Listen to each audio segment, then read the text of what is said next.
Okay. Magandang hapon po sa inyo lahat. So, syempre, hapon na naman. Kailangan na naman natin magluto, di ba? Yan naman ginagawa natin sa araw-araw. Okay. So, ang lulutuin pala natin ngayon ay... magluluto po tayo ng saluyot. Tapos, talong. Lalagyan natin ng talong at syempre, sasawagan natin yan ng tinapang bilog. Yan. Okay. So...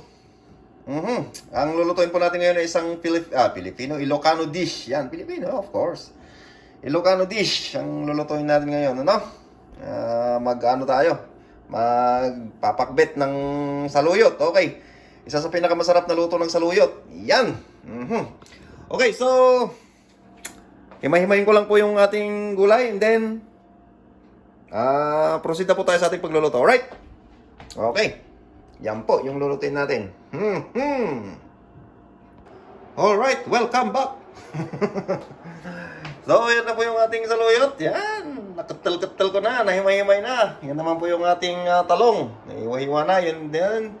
Yung ating pong tinapa, okay. So, first step po natin is ipiprito po muna natin ang ating tinapa, okay. At dito po, ay nagpapainit na po ako ng mantika, yung pong pinagprituhan namin ng isda. Siyempre, mahirap ang buhay. Kailangan, reusable. Reusable. Okay, so painitin lamang po natin to at ipiprito na po natin ang ating tinapa. Alright, balikan po natin. Alright. So, ayan po, mainit na po yung ating mantika. Maglagay na po tayo. Maglagay na po tayo ng ating tinapang bilog. Ay, nako. Palaban yata to, palaban. Isdang palaban. Siyempre, lagay po natin dyan. At atin pong piprituhin ang ating mga isda muna. Okay? Yun po ang ating first step sa ating pagluluto ngayon. Nitiyak ko po sa inyo, masarap po ito. Kung nasubukan nyo na po yung ganitong luto ng saluyot, yan. Sa amin pong mga Ilocano is the best po ang ganitong luto.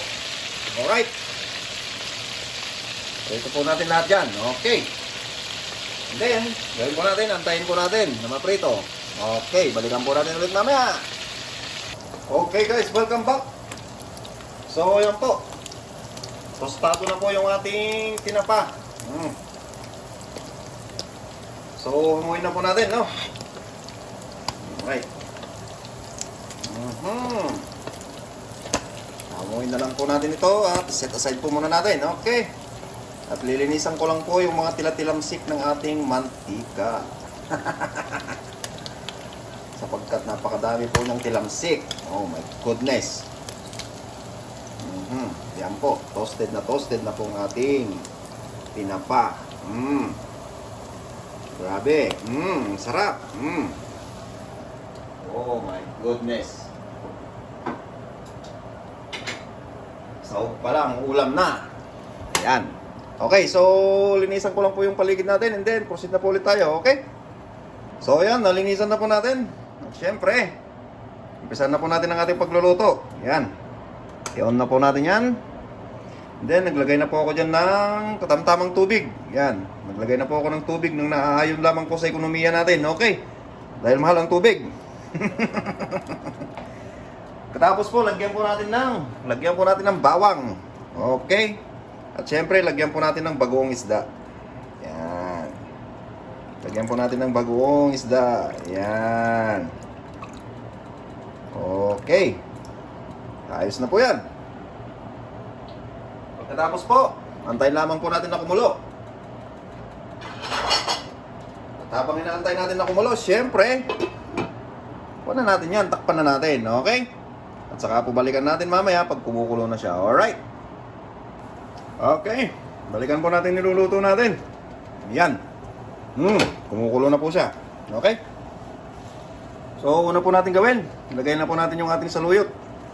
Yan. Lagay na po natin yung ating saluyot. Alright. So, yan po. Yan lamang po natin na kumulo ng kumulo dyan at halu-haluin po natin paminsan-minsan. Okay? Para po makuha natin yung dulas na gusto natin.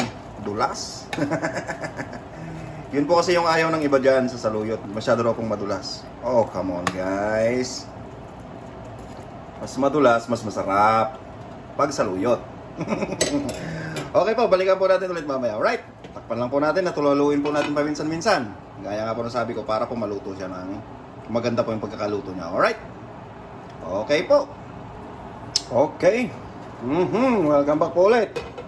Check po natin yung niluluto natin, no? Check po natin yung consistency ng sabaw niya. Ayan, pwede na po yan. Medyo malapot na po yung sabaw niya. Yan, tsaka po yung saluyot natin, medyo matagal maluto to kasi kakaiba po ito sa ibang mga dahon. Okay?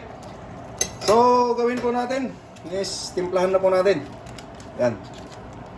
Lagyan na po natin yan ng Knorr. Tama rin, yung pampaasim. Wala po tayong sampalok. So, ito po ang gagamitin natin na pampaasim sa ating pinakbet na saluyot. Yan. Okay. Alright. Saka po natin ngayon bubudburan ng kaunting, syempre, kailangan nating mag-mekos-mekos, mag-magic-magic. Yan. Lagyan po natin ng kaunting magic. Alright. So, okay na po yun, no? Gawin po natin is halo-halo lang po natin. Yan. Halo-halo. Yan. And then, pakuluan lang po natin hanggang po sa matunaw yung mga nilagay natin. And then, saka po natin siya timplahan. Alright? Okidoki.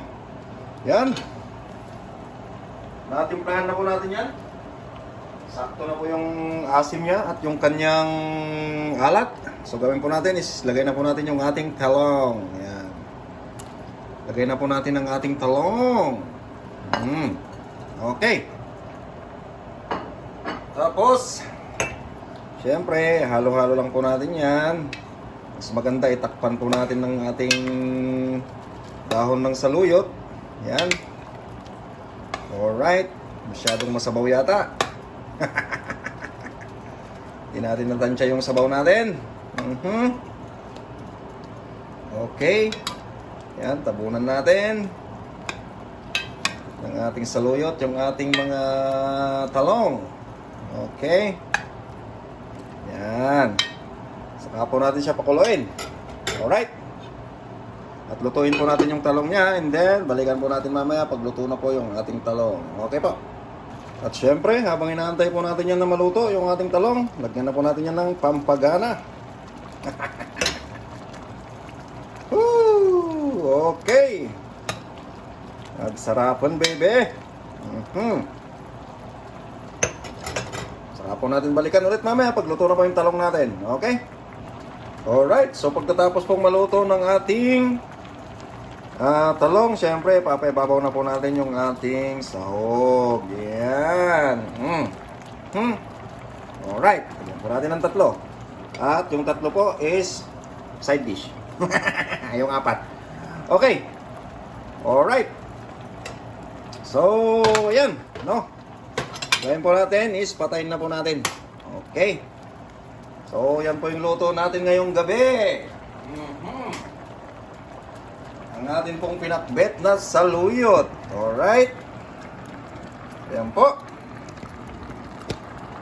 Ang ating pinakbet na saluyot. At pritong tinapa. Okay. So, boom! Yun. Yun po yung luto natin ngayon, no? Maraming salamat po ulit sa inyo. Sa mga, patuloy nyong panunood ng ating mga video. Okay.